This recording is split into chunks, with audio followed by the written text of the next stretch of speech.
How's everyone doing? How's everyone doing? Can you hear me? Can you hear me? Can you? Can you? Hmm. Hmm. Ah.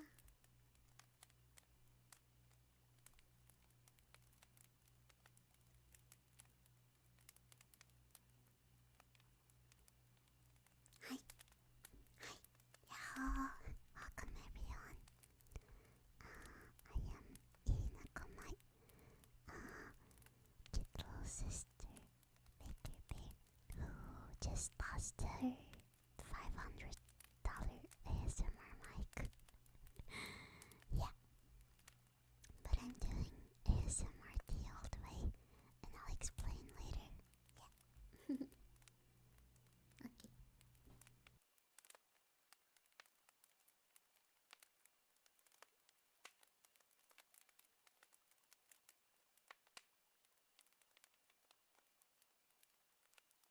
So, oh, you can hear me better now.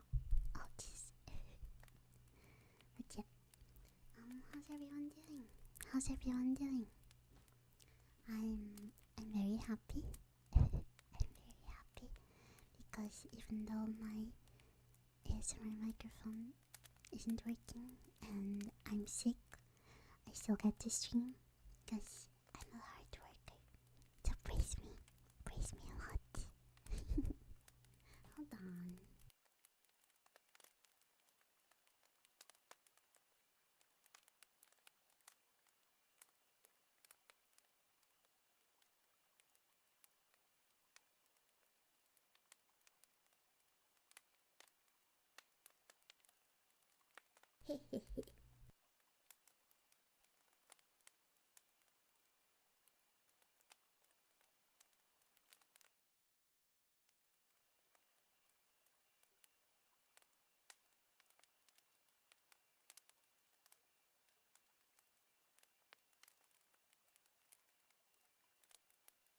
So, Bonnie-chan, do you have any idea of what we're doing today?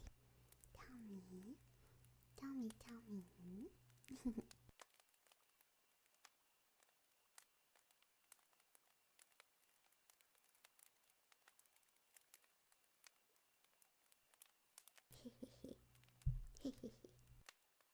Reading creepypastas on holiday.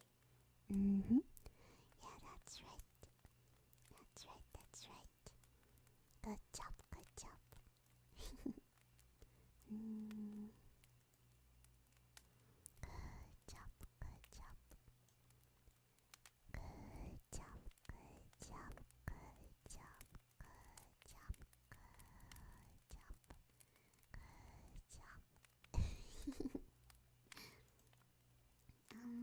So what I mean by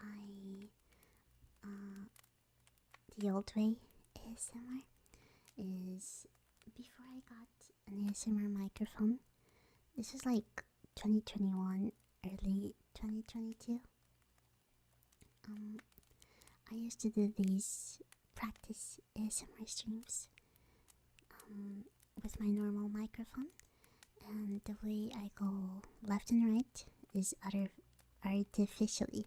I just make the sound go there with my computer, and yeah, that's why I can do this or this. Does it feel different from the ASMR microphone? Does it? Huh?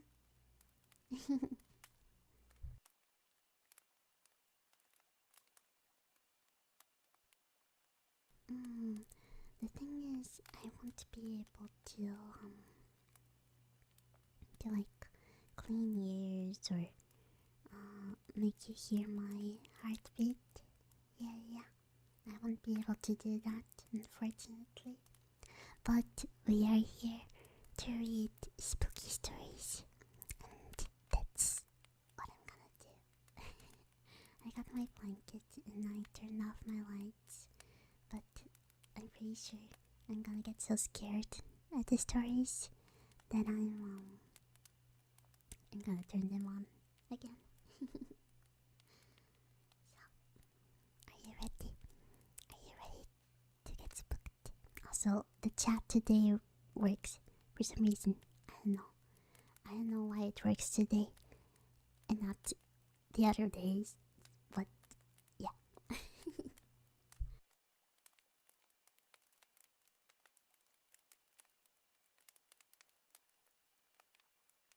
I need water.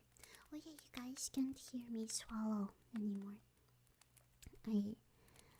During my normal 3DO ASMR streams, I did swallowing ASMR, but I don't think you can hear it anymore. Let me check.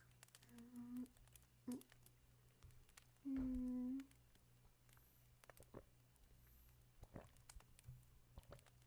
oh, you can. Nice.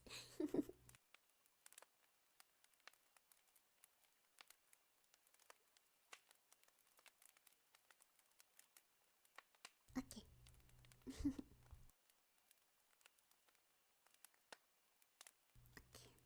My throat isn't feeling very well.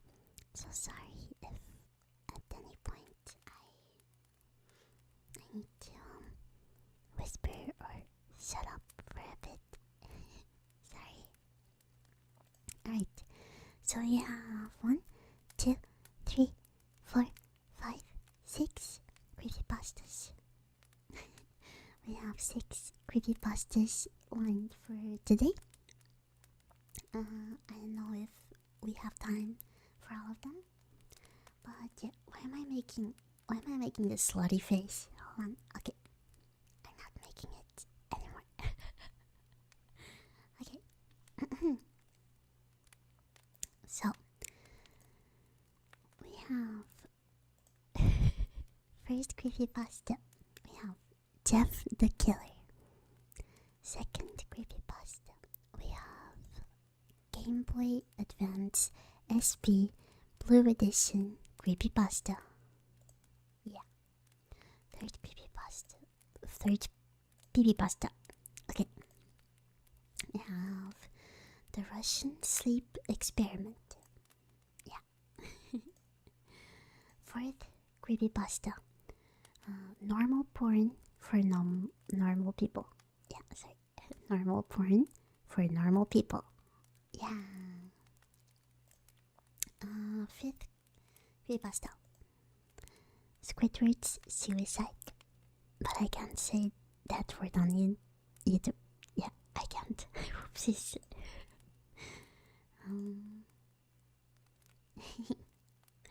And final creepypasta. The Amazing World of Gumball. The Grieving. Yeah. I hope you like it. What do you think about this lineup? What do you think? Huh?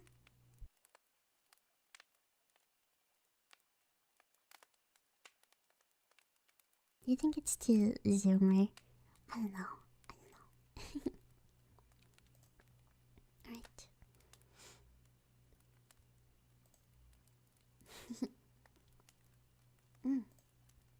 Okay. Who's ready?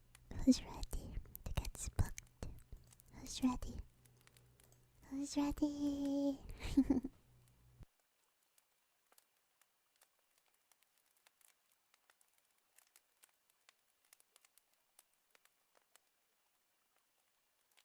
Alright, let's do this.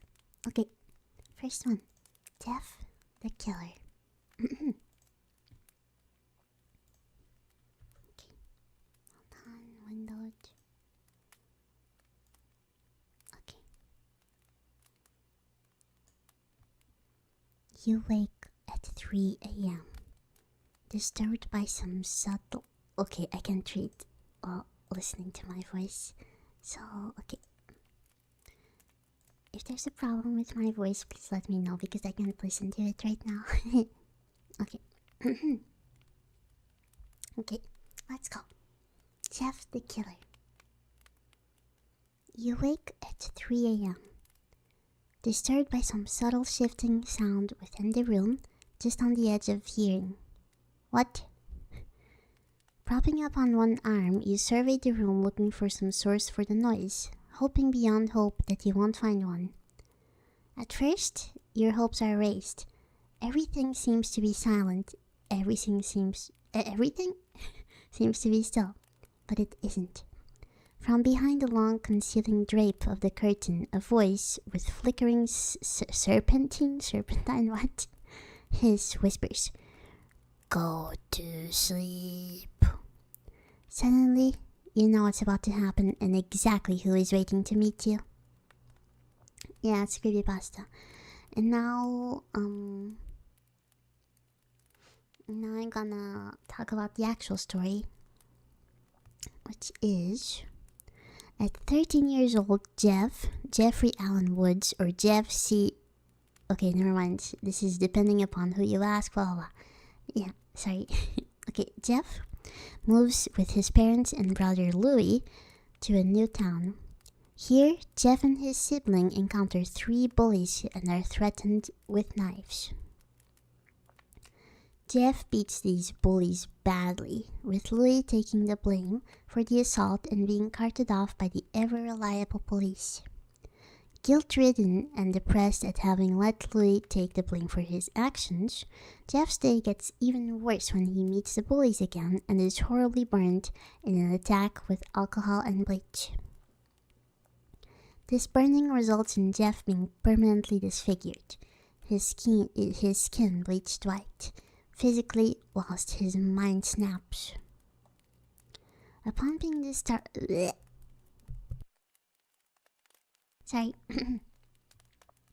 Upon being discharged for some reason, his doctors apparently attributing Jeff's insane behavior to the painkillers he's taking. Jeff arrives home and proceeds to make a bad situation worse by purposely mutilating his already disfigured face, cutting a permanent smile into his mouth and cheeks, and burning off his eyelids so that he can always see his face. Jeff then goes on to kill both his parents and his brother Louis, meeting him with the instruction, "Go to sleep," before stabbing him and disappearing on a wider and less discriminating killing spree, which it would seem continues to this day. Oh my god. Panita, I'm so scared. Panita, are we gonna get killed by Jeff the Killer if I don't go to sleep? Panita. Panita. What I do? What I do?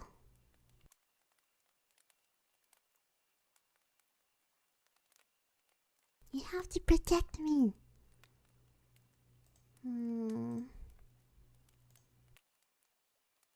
Oi. Hey, Bonnie-chan. You protect me, right? You protect me, Bonnie-chan. Okay.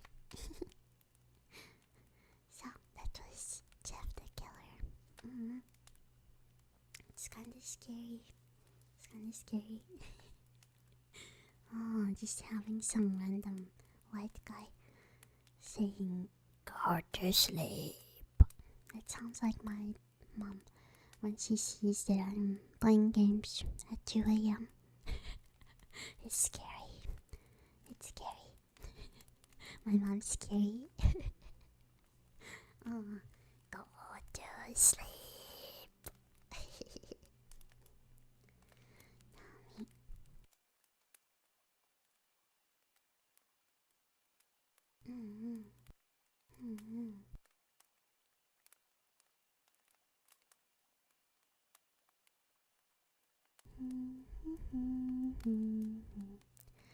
Okay, so that was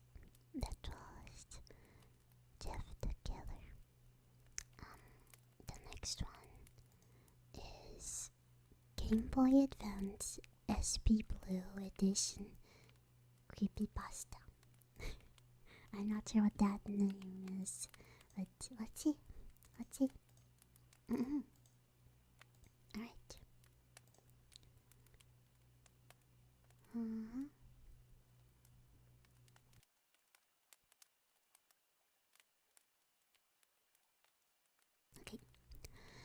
all started 53 years ago, back when I was a fully grown little boy. One day, while I was jumping through the street, I happened upon a large vehicle which clobbered me violently into a nearby window. After getting my bearings, I looked up to see a young boy with a Game Boy Advance SP Blue Edition in his tiny little hands.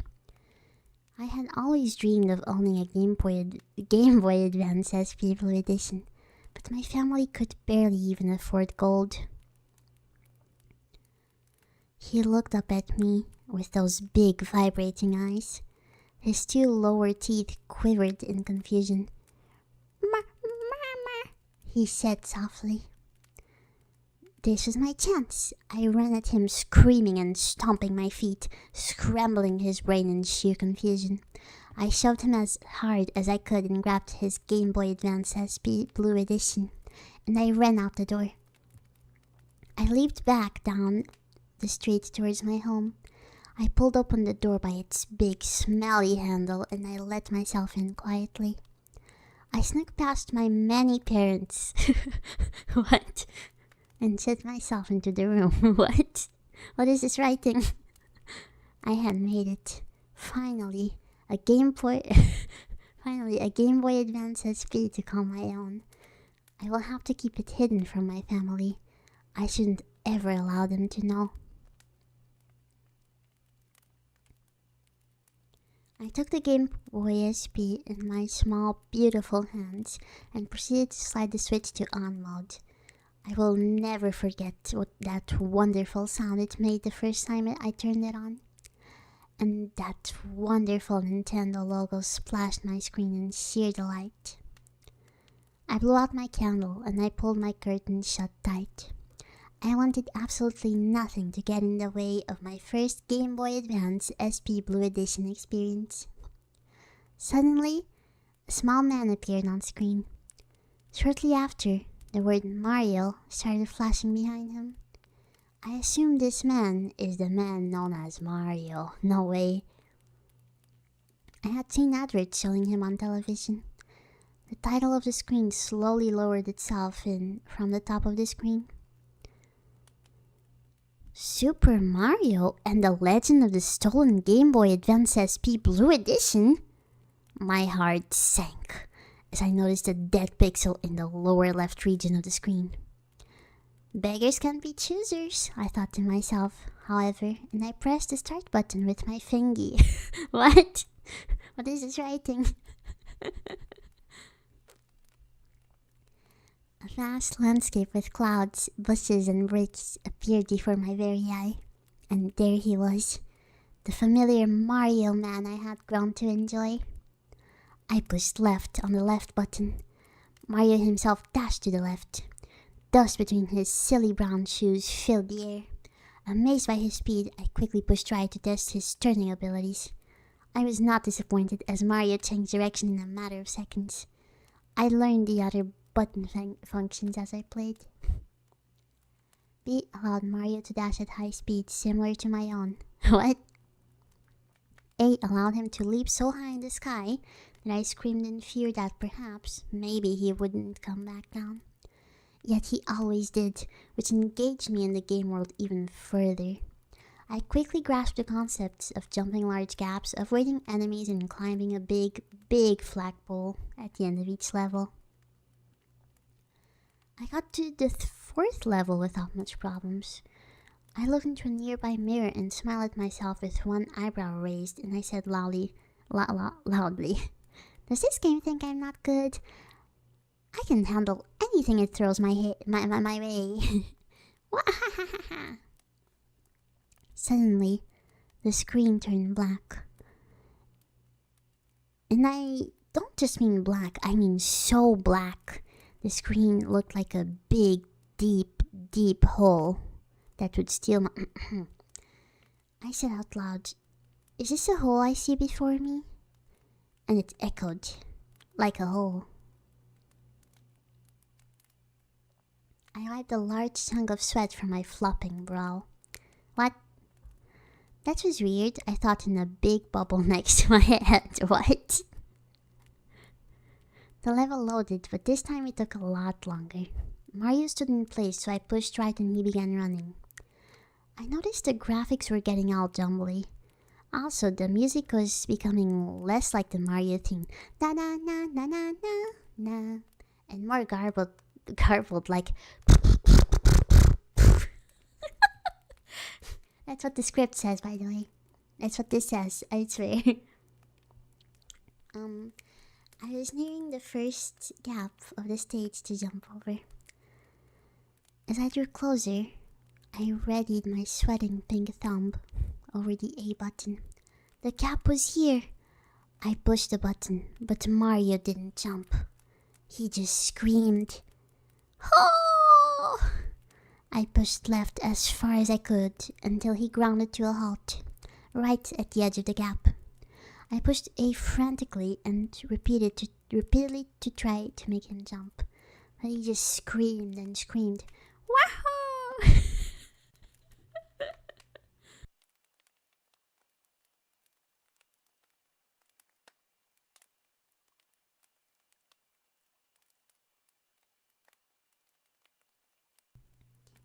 Oh, hi.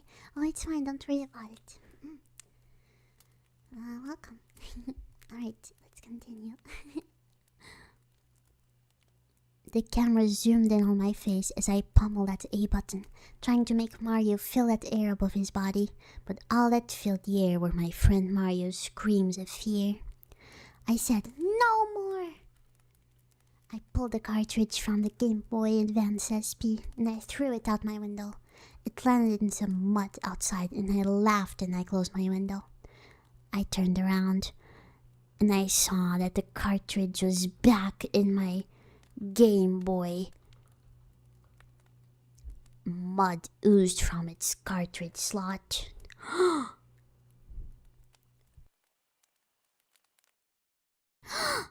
I gasped and I said to myself, "No, it cannot be." The Game Boy turned itself back on.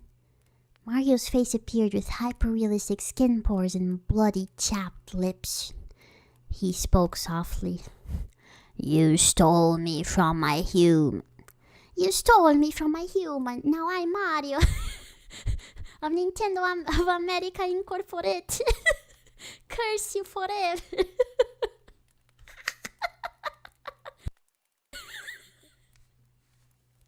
Sorry. Mommy! I can't do Mario's voice because I'm sick. Sorry. I screamed aloud, louder than an eagle of the night. "There must be some way to undo this curse." Curse you with lawsuit. Oopsies. I decided the only way to rid myself from this curse was to beat the game. I ran up to the first gap of the level. I pushed A and Mario just screamed again. Oh! Sorry. This is probably not good for the ASMR.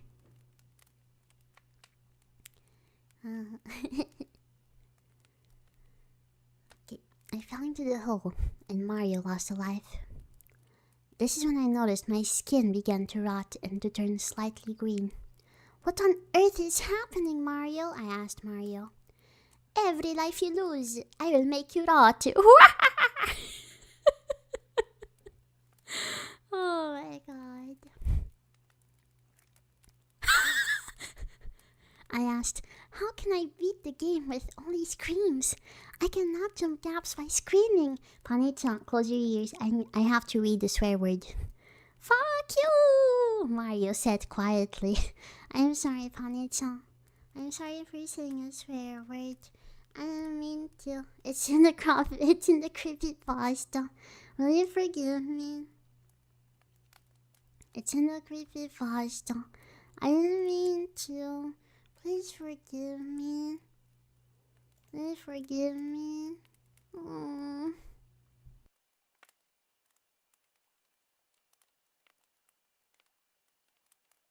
"I'm sorry. I had to read it. It wasn't a creepypasta. Please don't hate me.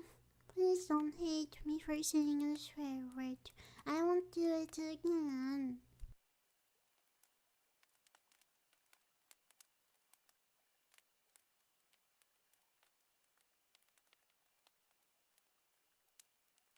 It doesn't count if it's in the story. Good. Oh, good. Because there's also the N-word. Just kidding. Anyways. Okay, we'll fix it. Oh, you dummy. Mwah.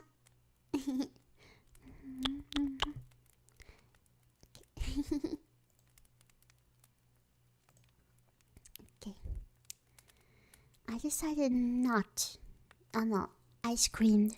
Wah! I decided not to beat the game in fear of me rotting.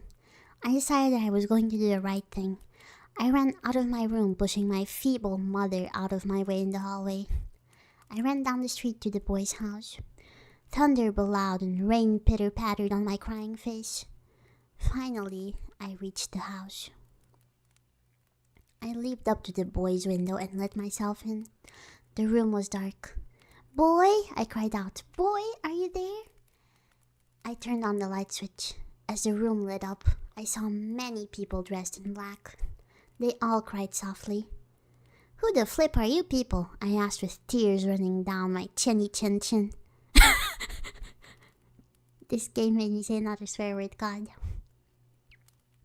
"We are this boy's family," a woman replied. "I was his mother." She pointed into the center of the room, where a small white coffin was suspended over a hole. My heart sank. "Is your boy inside that box?" I asked with an eyebrow raised and a finger on my chin. "Yes, a crazed person broke into our home, ravaged our son. I'm sorry, what? And stole his childhood by killing him." Everything went slow. I dropped to my knees.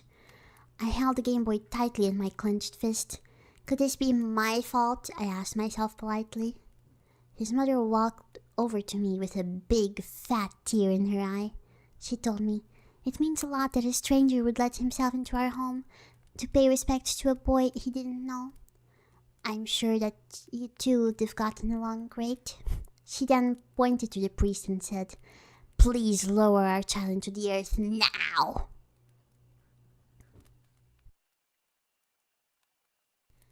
The priest did just that. He pulled on a lever with a shiny red ball on it. The coffin started going down. I shoved the mother from what? And I sprinted toward the coffin. I jumped on that coffin and the rope snapped. I began falling into the earth with the child inside. I heard the screams from his family echoing above. I pried open the coffin as we fell, and I shoved the Game Boy into his tiny cold mouth. "Free me of this cursed child!" I screamed at the top of my head. What? I noticed that we weren't hitting the bottom, and that the darkness in this hole reminded me of the dark I saw in the Game Boy. Could this be what I saw before? From the darkness, a floating black and white head of Mario appeared. He said to me, "In this hole you shall fall with the dead body of a child." Wah! And then the Gaussian blurred away. "This is what I get for stealing, I guess," I said as I shrugged. Suddenly, Mario appeared again. He said, "Wow, it sounds like you learned your lesson. You now be free. Bye." He clicked his mustache and I was back in my room. I looked over on my bed and the Game Boy Advance SP Blue Edition was gone. My mother opened the door and she said, "My son, my beautiful son, I make you eggs on toast." And she threw it on my bed and left with a smile on her face. I realized maybe stealing is not okay. I looked to the sky and I said, "Thank you, Mario inside Game Boy." Everything would be alright. And though the child remained permanently dead, his mother could always play his Game Boy Advance SP Blue Edition to remember him by. Thanks to me. Yeah, that's the creepypasta. That's the full thing. What do you guys think?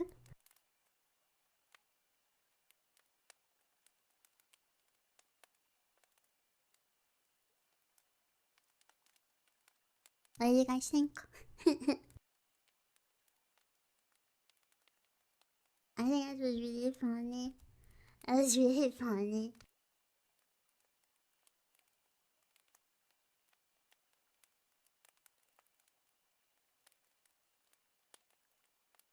His mom's gonna delete his save file by accident. It's fine, he's dead anyways. The writing was interesting. The writing could use some work. This is obviously a parody of dummies.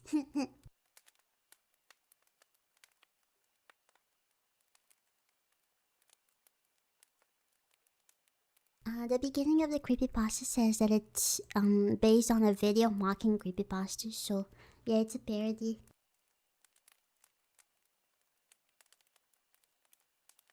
Oh, thank you. Thank you, thank you. Have a good night. Thank you.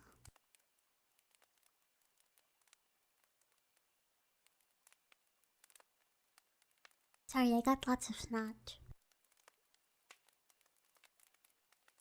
Alright, who wants some kisses? If you want some kisses, you have to say so in chat. You have to say chill in chat. Oh.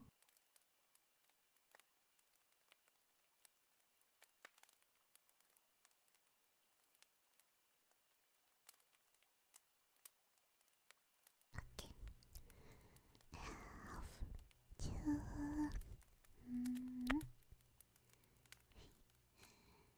Hasiki. Chill. Fluffy. Chill. Range. Chill. Chief. Chill.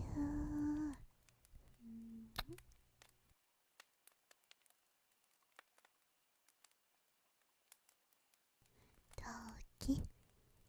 Chill. Okay. I hope you guys like my chill. Chill. Chill. Chill. Chill.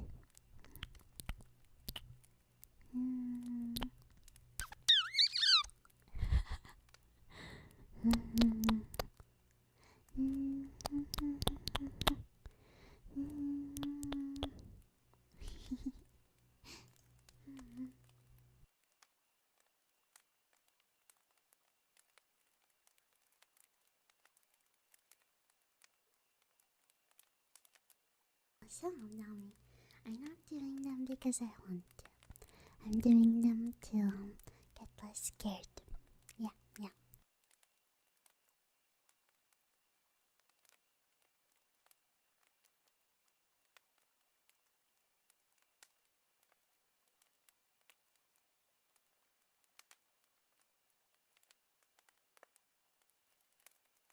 Oh, I see. How's the reading going? We just read something really silly. It was really funny.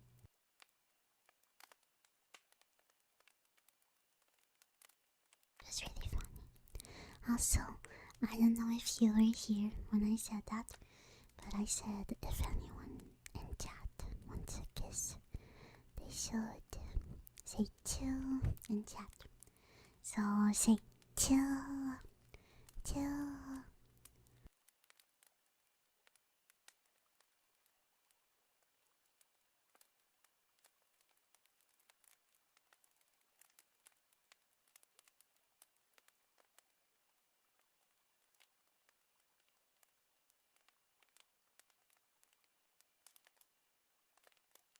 Okay.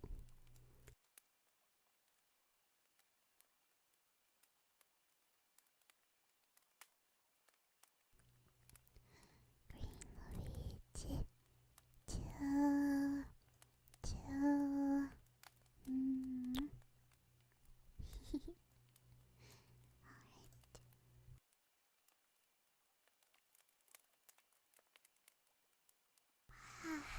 I hope you're having a nice night. I hope you're having a great night, actually.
Sorry, my throat kinda hurts because I'm sick, but I still want to do this.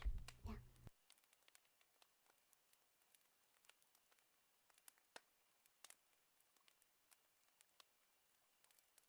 Okay, who's ready for the next one?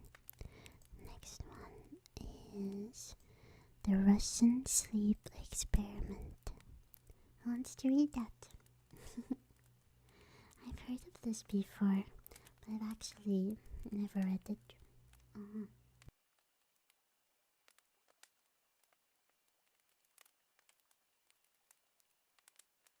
Alright.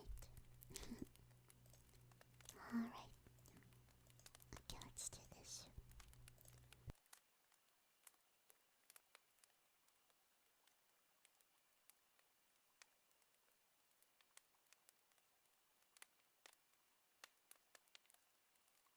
Sorry, I need to spit.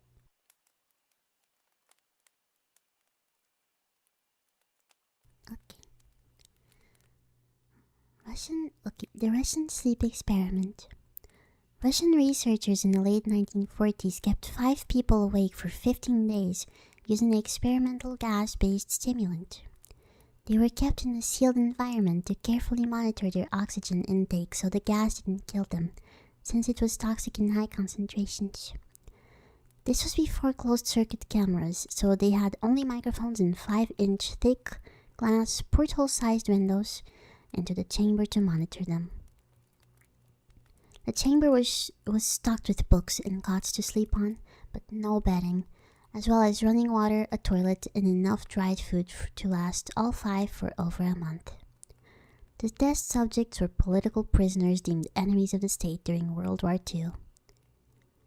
Everything was fine for the first 5 days. The subjects hardly complained, having been promised falsely that they would be freed if they submitted to the test and did not sleep for 30 days. Their conversations and activities were monitored, and it was noted that they continued to talk about increasingly traumatic incidents in their past. The general tone of their conversations took on a darker aspect after the 4-day mark. After 5 days, they started to complain about the circumstances and events that led them to where they were, and started to demonstrate severe paranoia. They stopped talking to each other and began alternately whispering into the microphones and one-way mirrored portholes. Oddly, they all seemed to think they could win the trust of the experimenters by turning over their comrades, the other subjects in captivity with them. At first, the researchers suspected this was an effect of the gas itself. After 9 days, the first of them started screaming. He ran the length of the chamber repeatedly, yelling at the top of his lungs for 3 hours straight, at which point he continued attempting to scream, but was only able to produce occasional squeaks. The researchers postulated that he had physically torn his vocal cords. The most surprising thing about this behavior was how the other captives reacted to it, or rather, didn't react to it. They continued whispering into the microphones until the second of the captives started to scream. The 2 non-screaming captives took the books apart, smeared page after page with their own feces, and pasted them calmly over the glass portholes. The screaming promptly stopped. So did the whispering into the microphones. After 3 more days passed, the researchers checked the microphones hourly to make sure they were working, since they thought it impossible that no sound could be occurring with 5 people inside. The oxygen consumption in the chamber indicated that all 5 must still be alive. In fact, it was the amount of oxygen 5 people would consume at a very heavy level of strenuous exercise.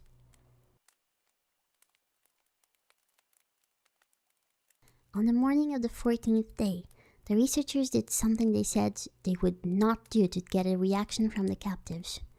They used the intercom inside the chamber, hoping to provoke any response from the people they were afraid were either dead or vegetables. They announced, We are opening the chamber to test the microphones.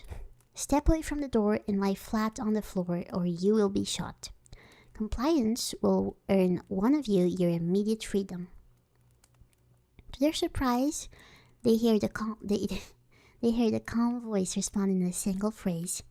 We no longer want to be freed. Debate broke out among the researchers and the military forces funding the research. Unable to provoke any more response using the intercom, it was finally decided to open the chamber at midnight on the 15th day. The chamber was flushed of the stimulant gas and filled with fresh air, and immediately voices from the microphones began to object. 3 different voices began begging, as if pleading for the life of loved ones, to turn the gas back on. The chamber was opened, and soldiers were sent in to retrieve the test subjects. They began to scream louder than ever, and so did the soldiers when they saw what was inside.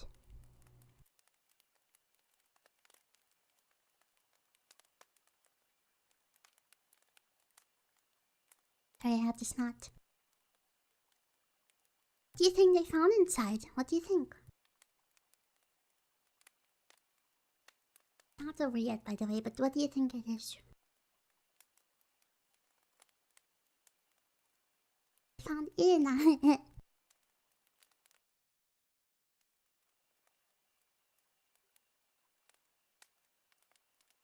Krabby Patty recipe deck.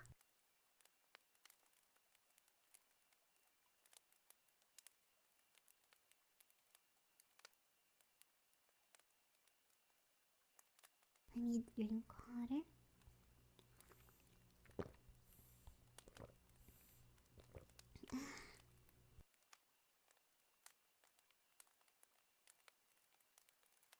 Alright.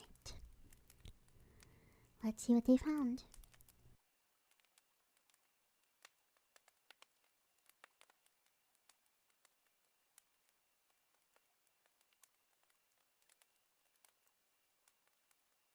Four of the 5 subjects were still alive, although no one could rightly call the state that any of them were in life. The food rations past day 5 had not been so much as touched. There were chunks of meat from the dead test subjects' thighs and chests stuffed into the drain in the center of the chamber, blocking it and allowing 4 inches of water to accumulate on the floor. Precisely how much of the water on the floor was actually blood was never determined. All 4 surviving test subjects also had large portions of muscle and skin torn away from their bodies.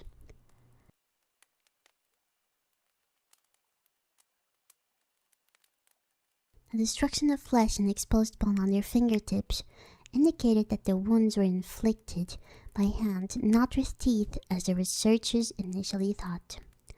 Closer examination of the position and angles of the wounds indicated that most, if not all of them, were self-inflicted.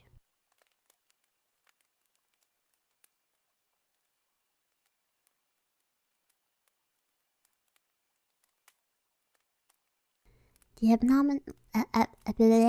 abdominal organs below the ribcage of all 4 test subjects had been removed, while the heart, lungs, and diaphragm, is that how you read it, remain in place.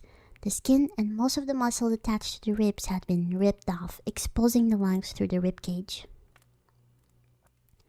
All the blood vessels and organs remained intact, but had been taken out and laid on the floor, fanning out around the eviscerated but still living bodies of the subjects.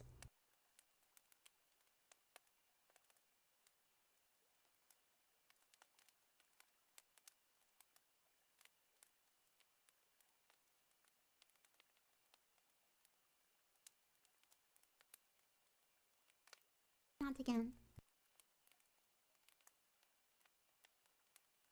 Yes, keep going.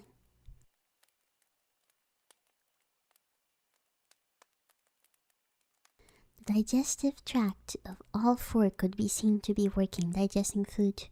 It quickly became apparent that what they were digesting was their own flesh that they had ripped off and eaten over the course of days.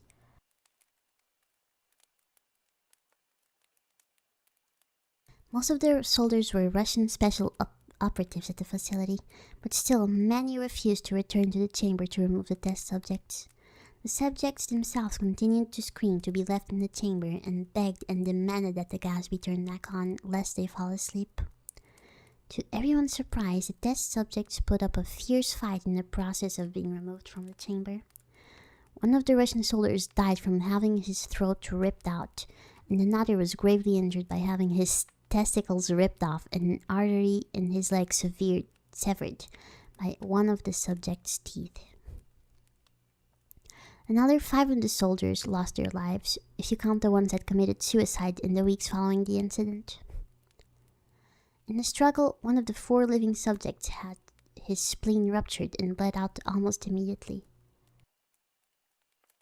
Medical researchers attempted to sedate him, but this proved impossible. He was injected with more than 10 times the human dose of a morphine derivative and still fought like a cornered animal, breaking the ribs and arm of one doctor. His heart was seen to beat for a full 2 minutes after he had bled out, to the point there was more air in his vascular system than blood. Even after it stopped, he continued to scream and flail for another 3 minutes, struggling to attack anyone in reach, and just repeating the word more over and over, weaker and weaker, until he finally fell silent. The surviving 3 test subjects were heavily restrained and moved to a medical facility, the 2 with intact vocal cords continuously begging for the gas, demanding to be kept awake.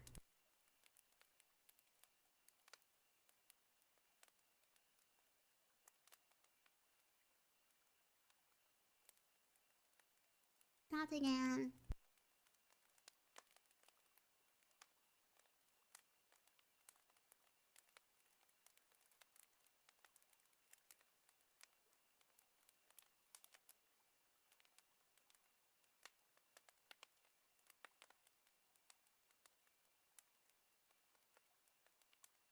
Okay. The most injured of the 3 was taken to the only surgical operating room that the facility had. In the process of preparing the subject to have his organs placed back within his body, it was found that he was effectively immune to the sedative they had given him to prepare him for the surgery. He fought fiercely against his restraints when the anesthetic gas was brought out to put him under. He managed to tear most of the way through a 4-inch wide leather strap on one wrist, even though the weight of a 200-pound soldier holding that wrist. Oh, even through. Yeah.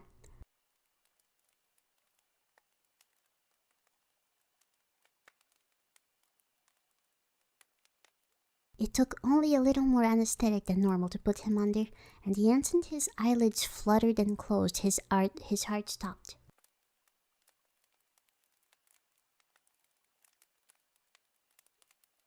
In the autopsy of the test subject that died on the operating table, it was found that his blood had tripled the normal level of oxygen. The muscles that were still attached to his skeleton were badly torn, and he had broken 9 bones in his struggle to not be subdued. Most of them were from the force his own muscles had exerted on them. The second survivor had been the first of the group of 5 to start screaming. His vocal cords destroyed, he was unable to beg or object to surgery, and he only reacted by shaking his head violently in disapproval when the anesthetic gas was brought near him.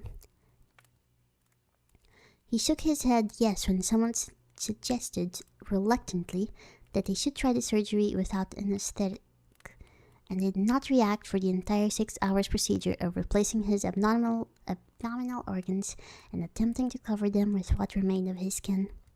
The surgeon presiding, stated repeatedly that it should not be medically possible for the patient to still be alive. One terrified nurse assisting the surgery stated that she had seen the patient's mouth curl into a smile several times whenever his eyes met hers.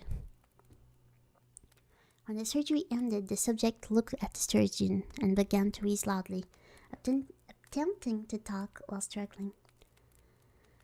Assuming this must be something of drastic importance, the surgeon had a pen and pad fetched so the patient could write his message. It was simple: keep cutting.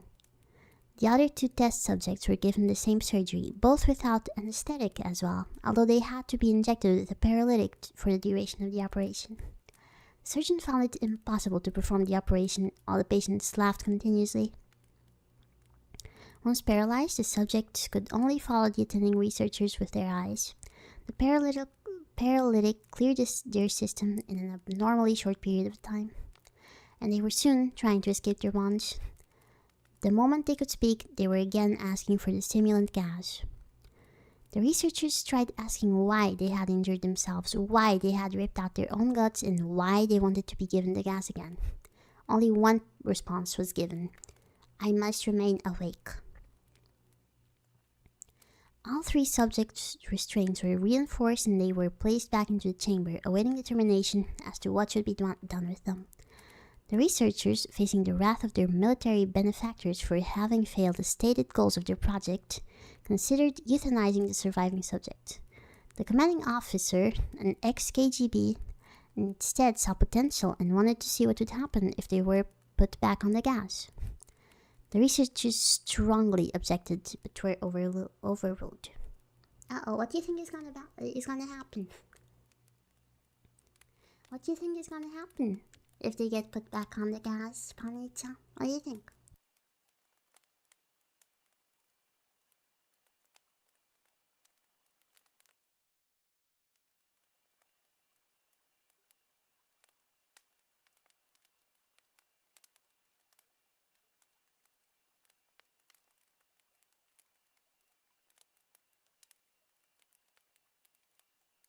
Anita, I'm scared, so I'm gonna go turn on my lights, okay? Hold on. No, we are in a forest next to a campfire, it's so true.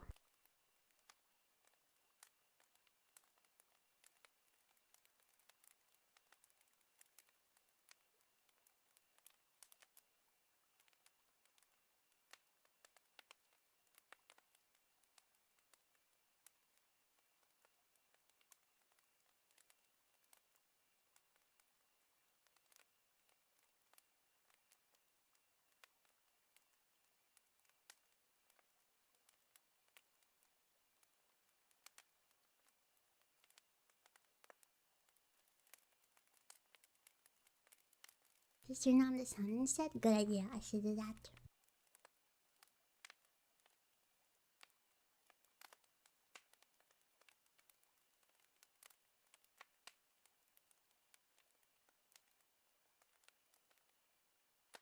Alright, let's see.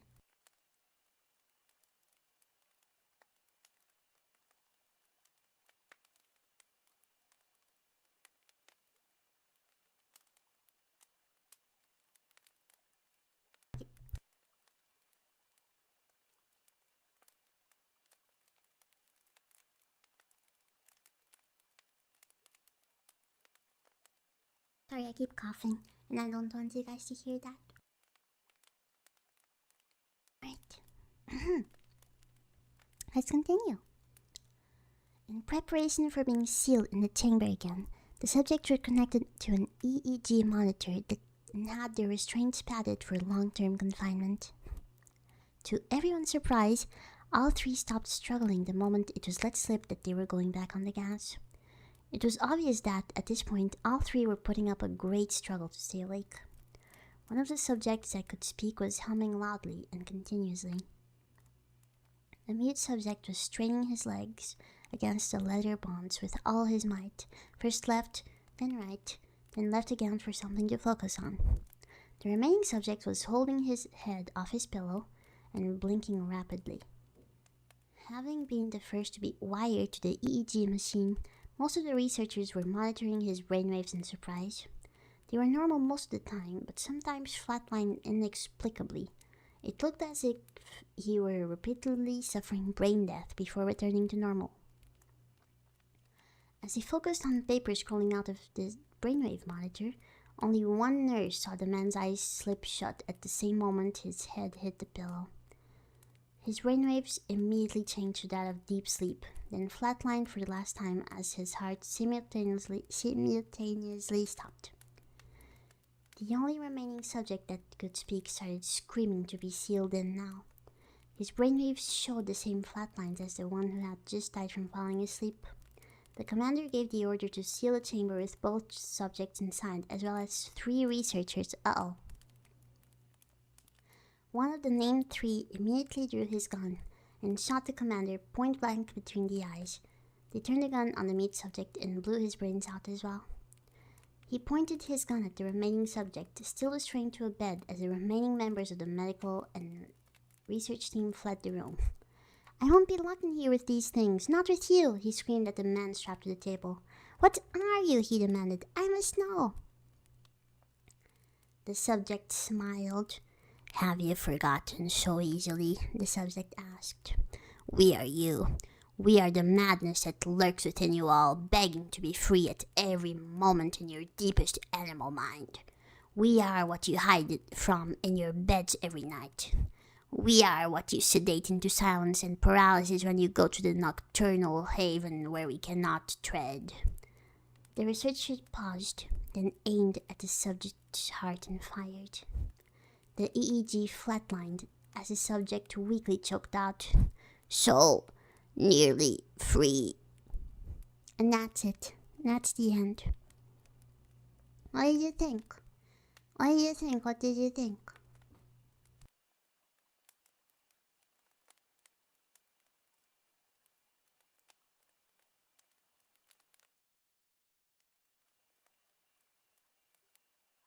What do you think?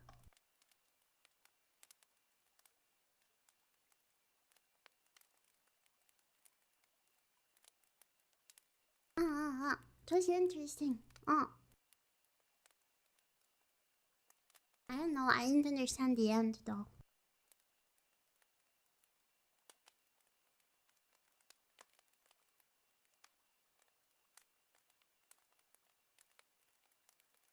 Yeah, it was really spooky.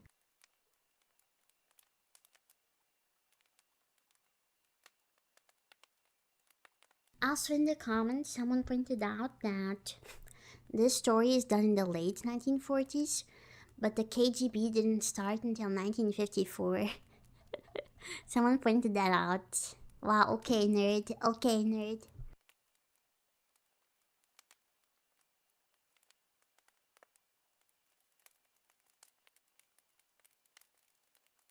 Okay, nerd. Nerd emoji him, guys. Guys, nerd emoji him.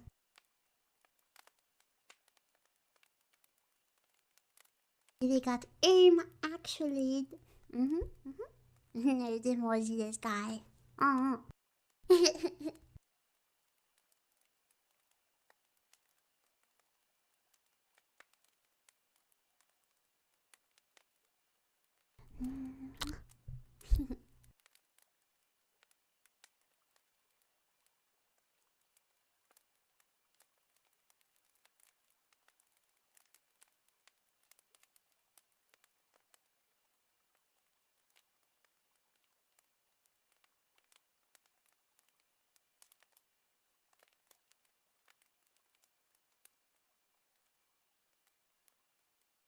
Okay. Who is ready for the next creepypasta? Normal porn for normal people. I probably shouldn't say this on YouTube, but it's the name of the creepypasta. It's a name. What should I do?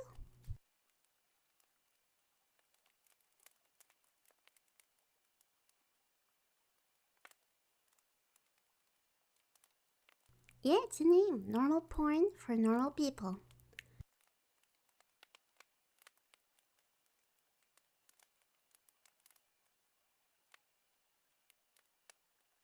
Okay, I'll refer to it as normal P for normal people.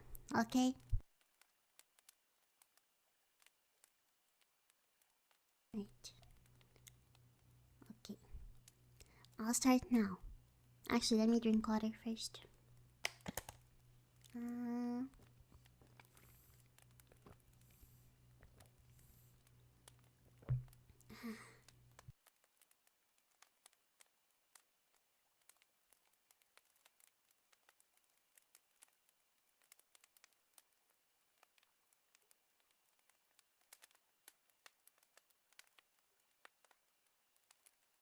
Alright, you ready? You ready?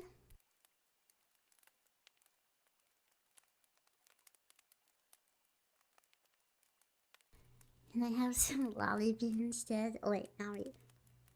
Well, I do need to pee, but I wouldn't give it to you. Okay, let's start.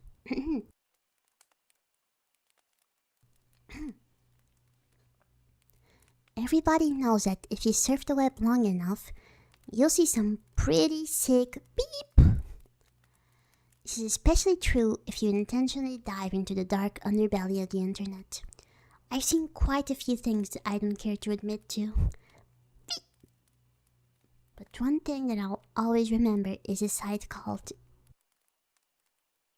Can you guess the name of the site? Can you guess? I'll say it. Normal por... I'll just say normal P. Normal P for normalpeople.com. Reddit hit true. The first strange thing about the site was that I didn't find it by actually looking for it. It was emailed to me by someone I didn't know. The email was as follows. Hi there.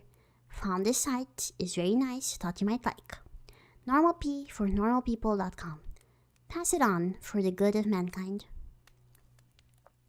Pretty standard issue chain letter, although the URL and the last remark really piqued my curiosity. I was having a very boring day when I got this, so I made sure my antivirus was working and then clicked on it. It was a very average, very generic looking site. It gave the impression that the creators just barely gave a beep about making it look professional. The author seemed to have a very tenuous grasp on English, and on the font page was a long, boring, and incoherent rant that I don't remember or have saved. The site has a strange tagline, which even today people haven't figured out the meaning of, which was Normal P for Normal People, a website dedicated to the eradication of the abnormal sexuality. And from the sound of that, I wasn't sure whether I was here to watch pee or if I'd stumbled onto some kind of eugenics program. But I was here now, and I was very, very curious to see what normal people got their rocks off to. What does that mean? So I scrolled down through the rant and nothing. The page didn't seem to link to anywhere else. And I was about to leave when I noticed that every word of the rant has its own hyperlink. I clicked one of them and was sent to a white page with a very long list of links in the form of normalp4normalpeople.com/random letters. So I stopped for a minute and asked myself if I really wanted to waste God knows how much time clicking random links that would likely give me a virus that would rape my computer. Nice writing. I figured I'd try it for maybe 5 minutes just to see if anything came up. I clicked one of the links that was sent to another page. This page apparently had totally different URLs than the last one. I was just about to say F this when I clicked on the third link and a video download came up. It was called peanut.avi. A 30-minute video of a man, a woman, and a dog in the kitchen. Uh-oh. Oh no. Oh no. Oh no. Oh no, this reminds me of something. No, they leaked it. They leaked it.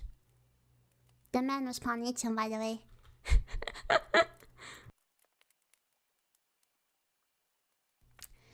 Okay, the woman made a peanut butter sandwich, and the man set it down for the dog to eat. This was all that happened for 30 minutes. It was obvious that the cameraman had to stop filming and wait until the dog was ready to eat again, and the dog seemed rather sick by the end of it. I know what you're thinking. What the heck does that have to do with pee? Orn. I have no clue. I've seen a little over 24 videos from this site, and the majority had no sexual activity at all. After watching peanut.avi, I went on a certain image board I frequent to play online show and tell, like I always do with weird stuff like this. But someone had already made a thread about it, a guy who'd received the same chain letter I did. The image board thread had lots of people with nothing better to do to dig through the site, and that's how I saw other videos. Most of those 2 dozen videos were very uneventful and consisted of people talking to the cameraman in a room with nothing in it but a desk and a few chairs. I mean, literally nothing on the walls or in terms of furniture. The whole room had a very cold, sterile feel to it. It was fun, huh? Huh?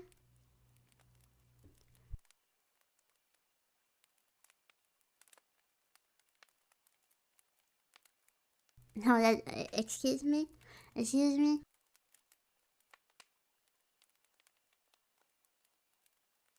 Sorry, what do you mean? No, that feel. What feels? Sterile feel? Excuse me? Excuse me, mister?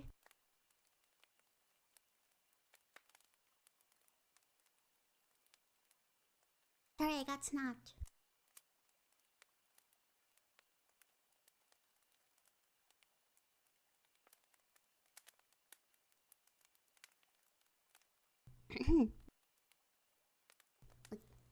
Conversations were idle banter about previous jobs or embarrassing childhood moments. I kept expecting some kind of discussion about what the people were filming or what the site was about, but of course nothing. You would never know these videos had anything to do with pee or if you saw it out of context. I will say one thing though. The people who appeared in these videos were quite attractive. However, the other videos that actually did feature content, I suppose could be called sexual, is where things got weird. I'll give brief descriptions of the stranger videos. If you're really eaten up with curiosity, you can try to hunt them down on a torrent site. Lickedclean.avi. Uh-oh. I don't like that name. Let's see.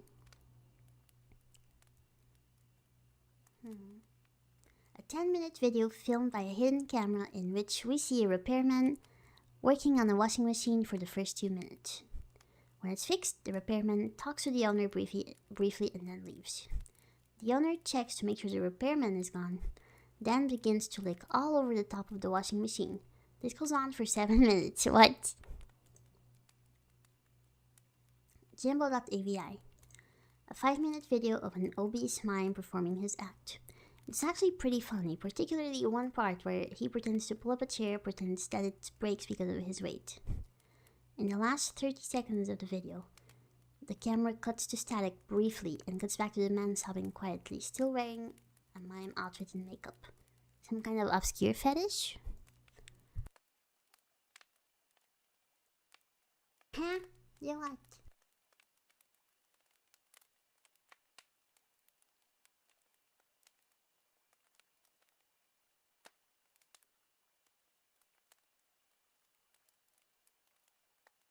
Ew. Die. Anyways, Diana.avi. 4-minute video in which the cameraman talks to a woman in a room different from the interview room. This room looks like one you'd find in a normal person's house. Exactly where they are is never specified, as Diana only talks about her violin playing. She obviously plays her violin, but keeps getting distracted by something. I didn't notice this until someone on the image board thread pointed it out. But if you look at the mirror in the background, you can see a fat man in a chicken mask self-pleasuring. What?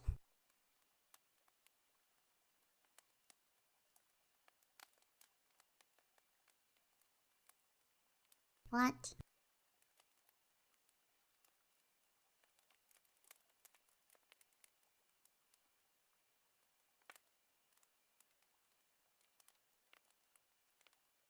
Oh, they filmed it. What the heck?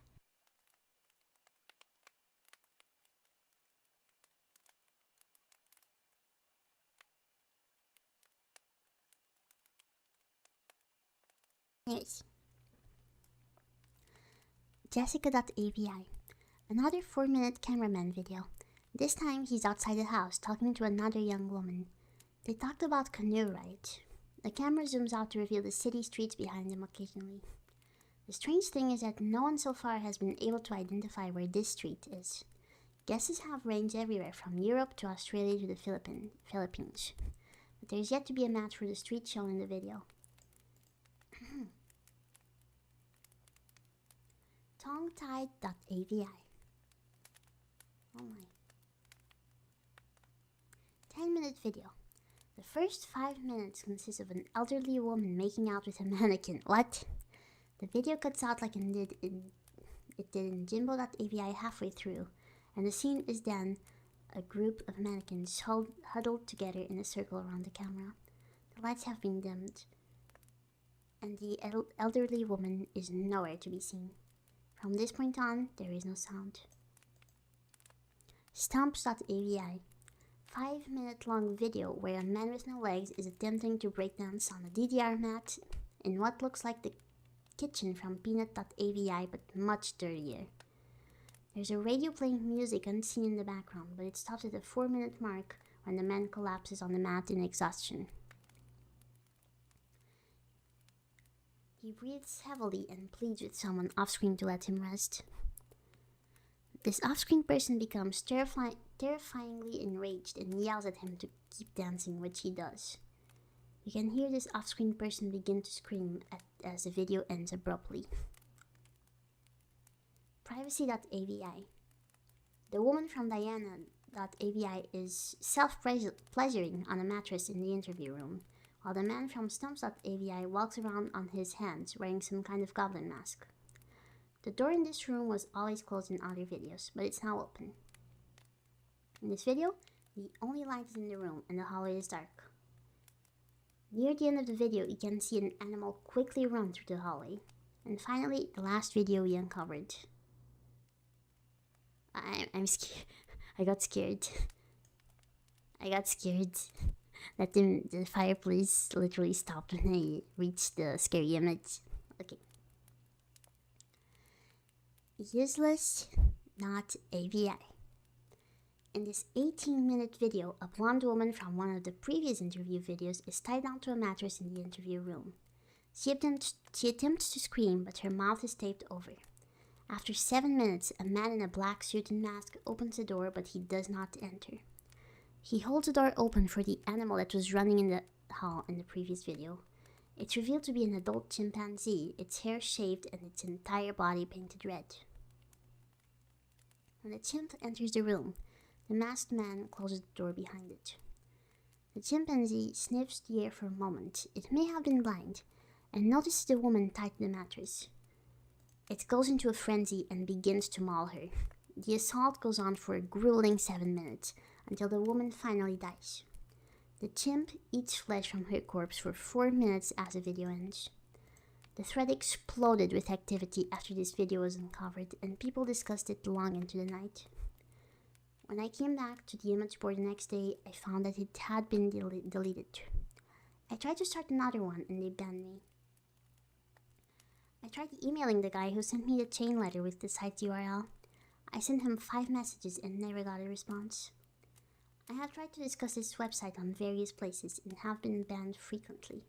The site itself was also deleted about 3 days after useless.avi was uncovered, likely because someone contacted the authorities about it.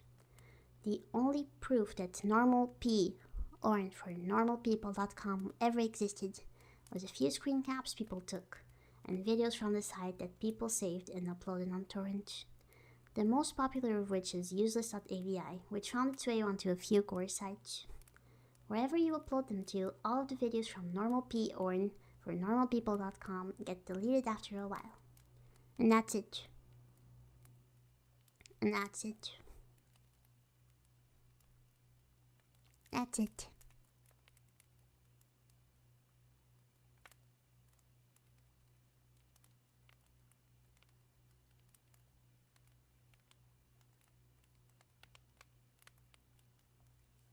That's it.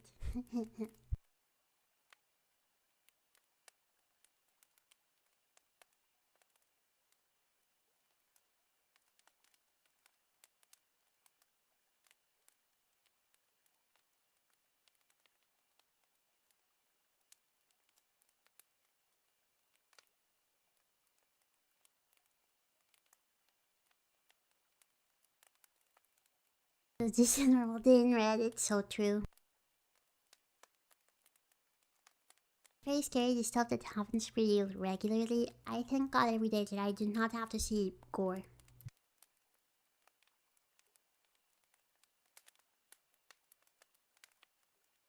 Yeah, really, I've never seen one of those. And I don't really want to. I'm fine with anime gore, but I'm not fine with like or game gore, I guess. But I'm not fine with real life gore. I'm really not fine with that. It's scary, which is why I'm super scared of the Saw movies, because their gore is kind of realistic. Sorry, and I don't know, I don't like it.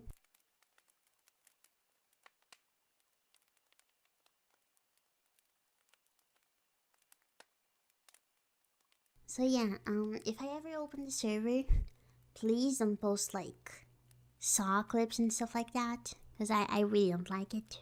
I'll probably ban you if you do, so don't try to tease me and stuff like that. Um, yeah, I really don't like that stuff, sorry.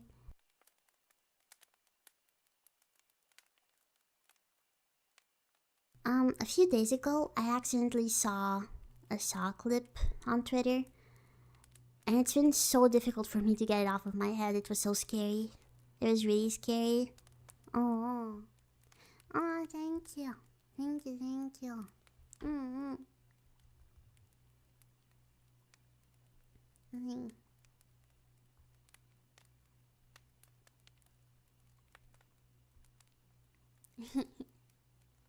I am in XDD. What do you mean?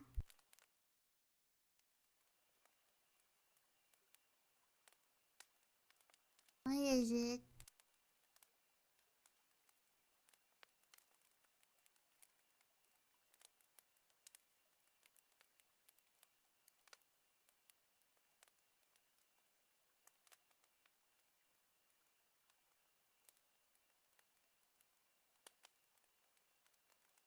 Maybe.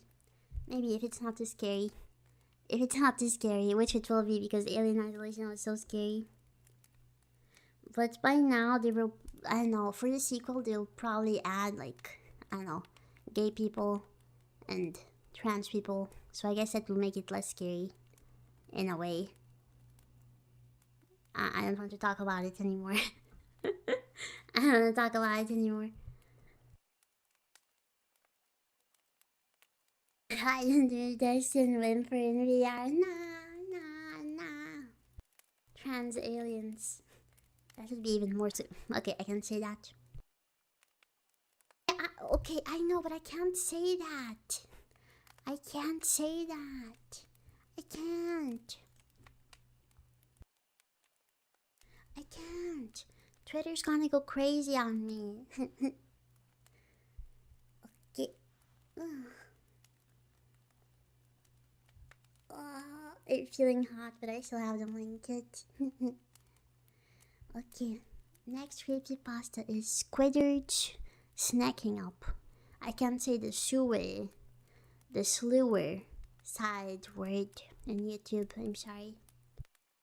Squidward's snacking up is what we'll call it. Snack up.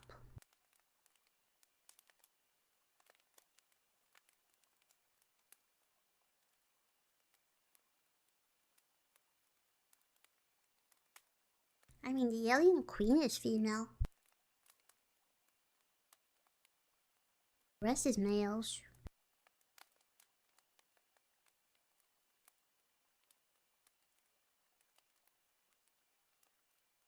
Oh hey, just like modern American female bathroom. Shut up, Irina. God, sorry, I couldn't hold myself back. I'm sorry. I'm so sorry. I'm so sorry. I can't say that stuff. I can't say that stuff. I'm so sorry. I apologize. I apologize. I'm sorry. I can't say that stuff. I can't.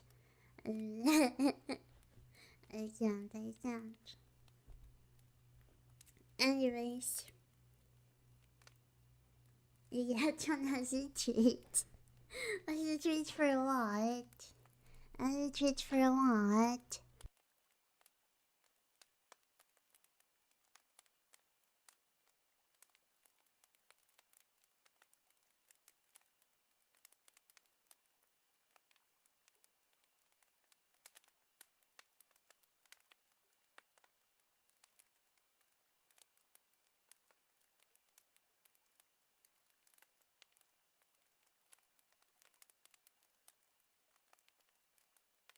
You are.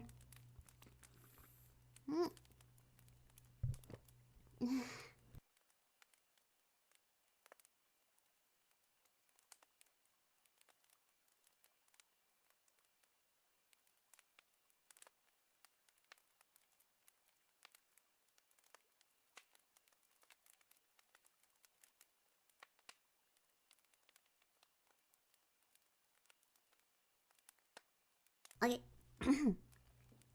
Next creepypasta. Are you ready?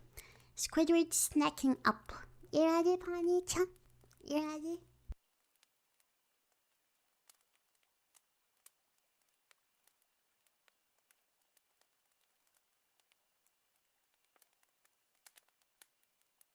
Oh. Should I offer up kisses? I mean, I guess you have behaved, so I guess I'll offer up kisses.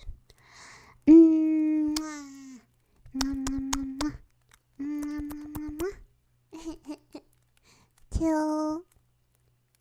Kill. Alright.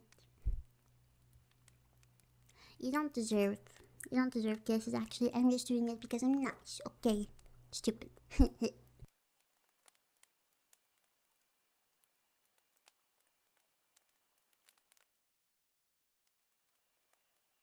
Okay.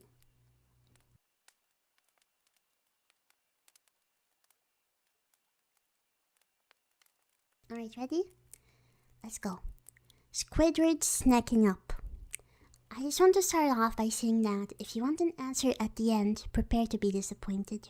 There isn't one. I was an intern at Nickelodeon Studios for a year in 2005 for my degree in animation. It wasn't paid, of course. Most internships aren't, but it did have a perk beyond education.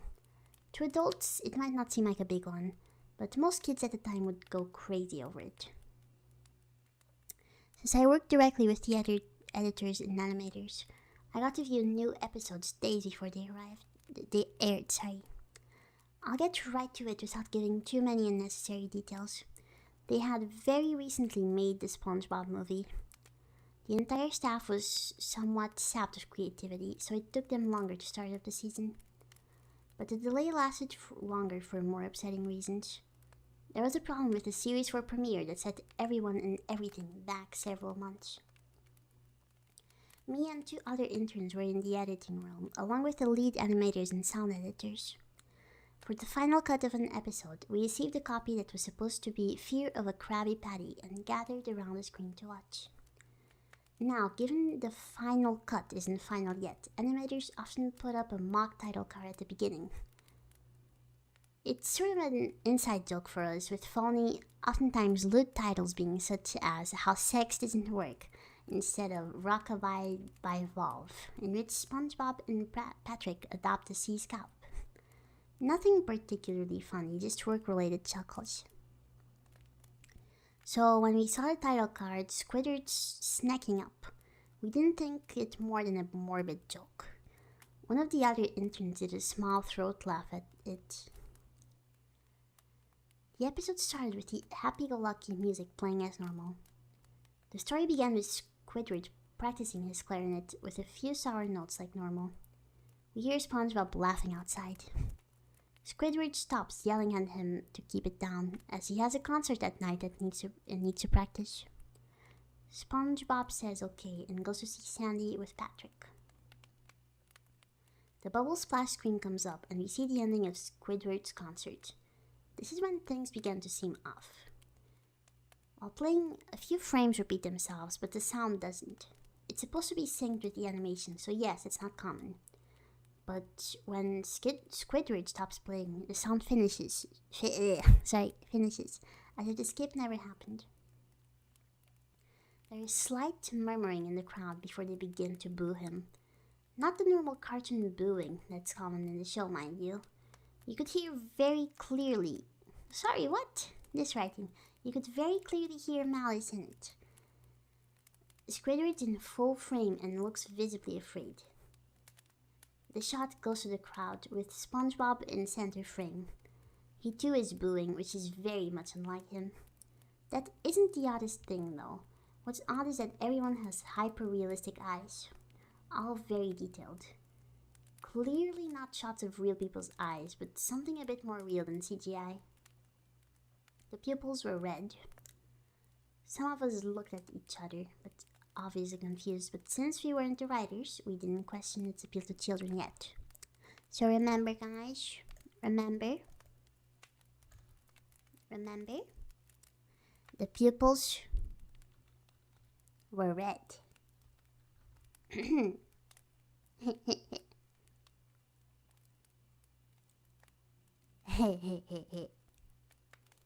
Yahoo!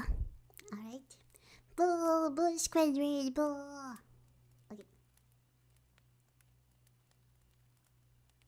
The shot goes to Squidward sitting on the edge of his bed, looking very forlorn. What's forlorn?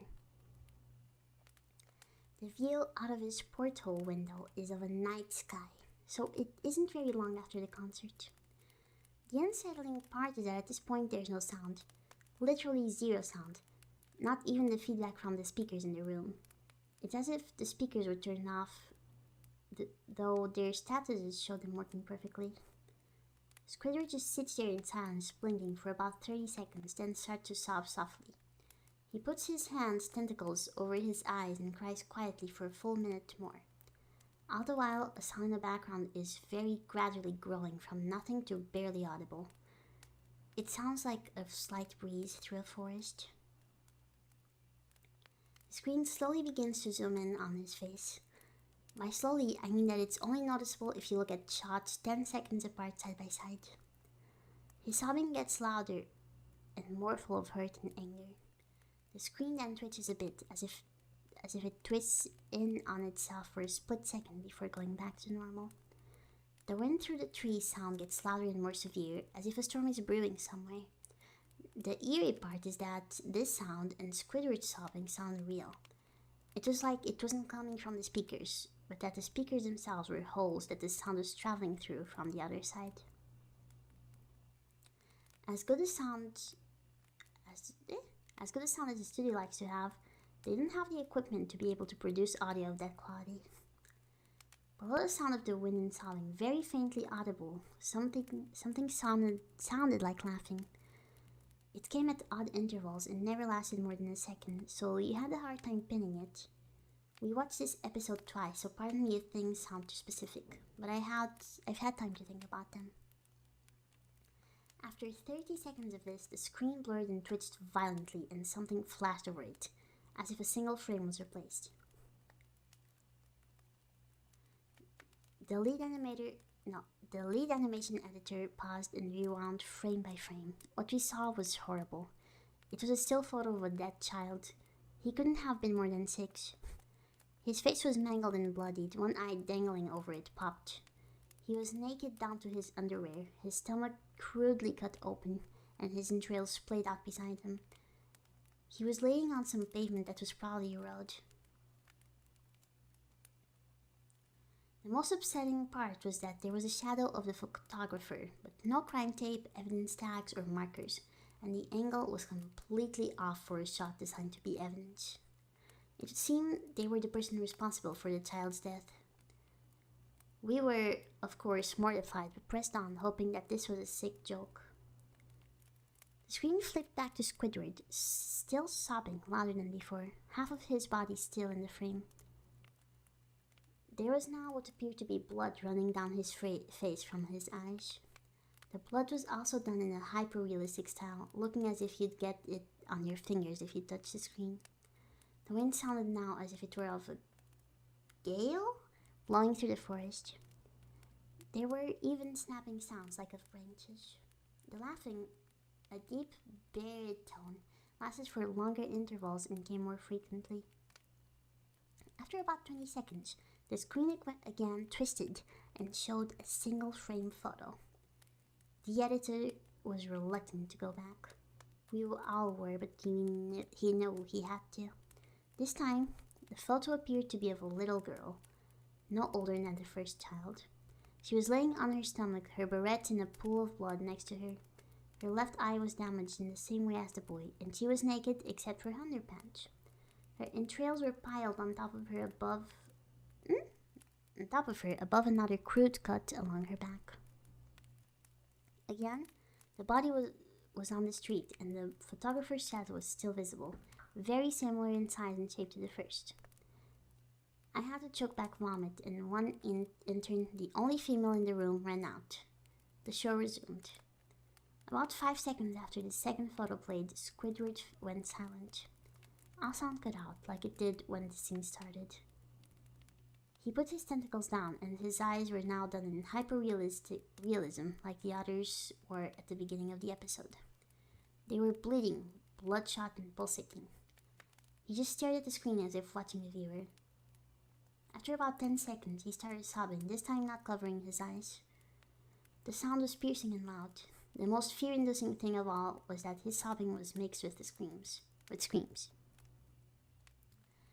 Tears and blood were dripping down his face at a heavy rate. The wind sound came back, and so did the deep voice laughing, this time with a still photo that lasted for a good 5 frames. The animator was able to stop it on the 4th and backed up. This time, the photo was of a boy about the same age, but the scene was different. His entrails were being pulled out from his stomach, wound by a large hand. The right eye popped and dangling, blood trickling down it. Why is the right eye always popping? The animator proceeded. The next frame was different, but we couldn't tell how. He continued to the next image, and it was the same thing. He then went back to the first and played them quicker, and I lost it. I vomited on the floor, the animation and sound editors gasping at the screen. The 5 frames were not 5 different photos. They were frames from a video. We saw the hand slowly lift out the gut. We saw the kid's eyes focus on it. We even saw 2 frames of the kid beginning to blink. The late sound editor told us to stop. He had to call in the creator to see this. Mr. Hillenberg arrived within about 15 minutes.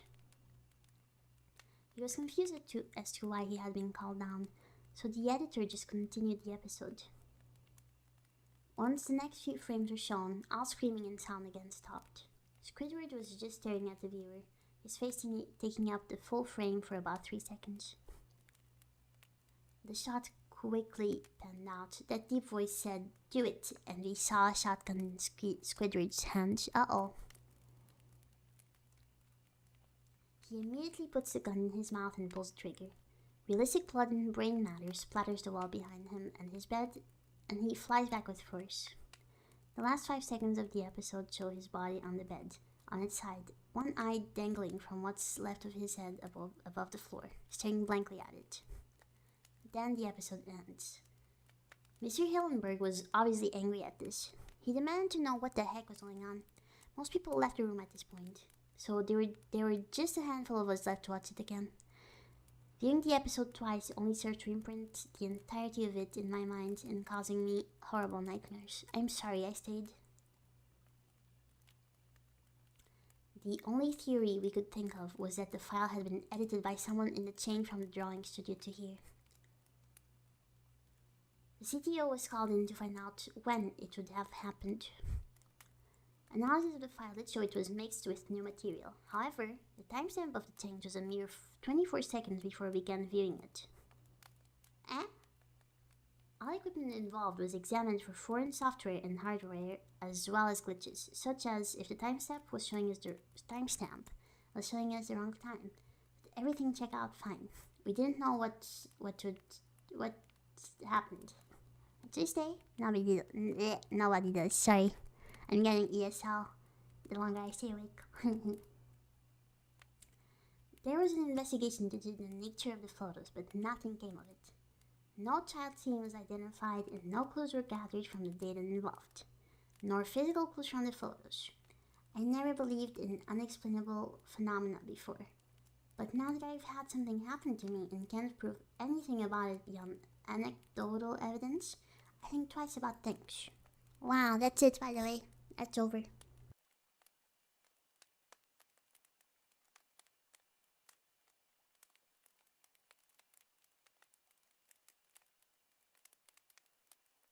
What do you think? What do you think? Poor Squidward. Poor Squidward.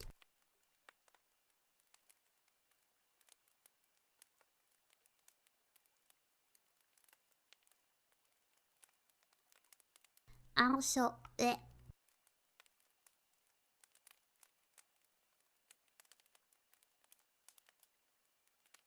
ah, okay, buddy.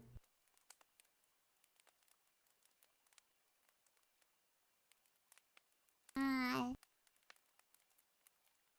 Why do Oh, I guess it was to like show the full thing to the I don't know the Mr. Creator. Yeah, oh, it's fine. By the way, remember the creepypasta says that when they checked for whoever added the edit, they noticed that those scenes, or I don't know, the edit was added 24 seconds before they began the watch along. So whoopsies, whoopsies, funny ghost demon. Also, do you like my eyes? Do you like my eyes?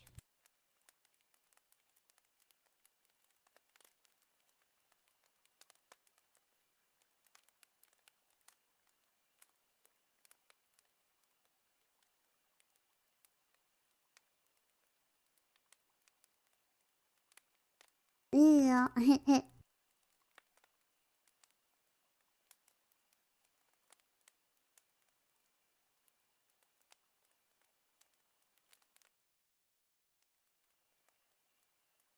Alright, I had one more creepypasta, which is The Amazing World of Gumball creepypasta, but I really don't feel like reading it because my throat is hurting.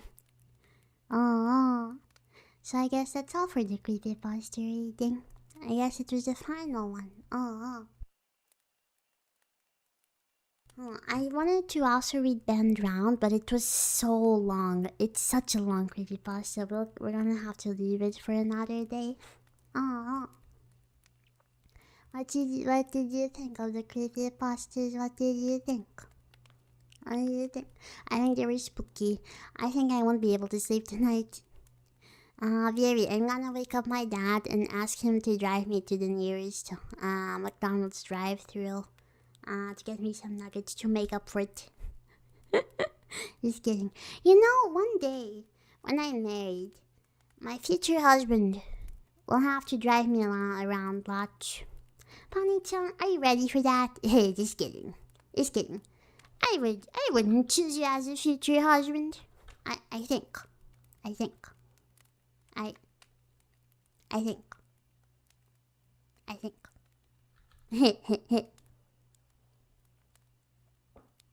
Now, yourself. Anyways, if there's a Pony-chan who doesn't drive, you better start learning. Because I need to be taken to lots of places. Like the McDonald's drive-thru at 2 a.m. Alright. Alright. I'm gonna go now, I guess. I'm gonna leap. I'm gonna go leap and see if I get better tomorrow. By the way, please remember that tomorrow, we have our Donathon Rewards VR chat hangout that is free for everyone to join. You just have to join my Discord server for more information. Yeah, you can start sending me friend requests in VR chat. It's Irina Kumai. Yeah, Irina Kumai, just that. It's not separated, by the way. Just as if it was one word. Irina Kumai. Yeah. Okay. I guess my flight and boat license. What the heck? Well, I will make them fix the ice cream machine just for you. That's not the thing here. Here, the ice cream machine works. Here it works. Don't worry. Alright, fun. I'm gonna leap. Actually, first let me redirect. Let me redirect to my next stream, which will be the collab with Yumi on Sunday.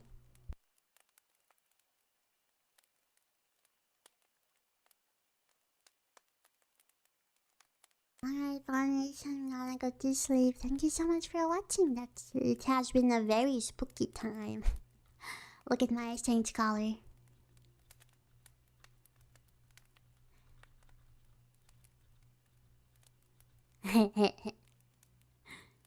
Huh? What? What? Why did you turn Spanish? What the heck? Anyways, thank you so much for watching. Thank you. Thank you for watching. I'm gonna go eat. Thank you. I hope you have a very nice day. Or a very nice night. Also, snack up. Mwah.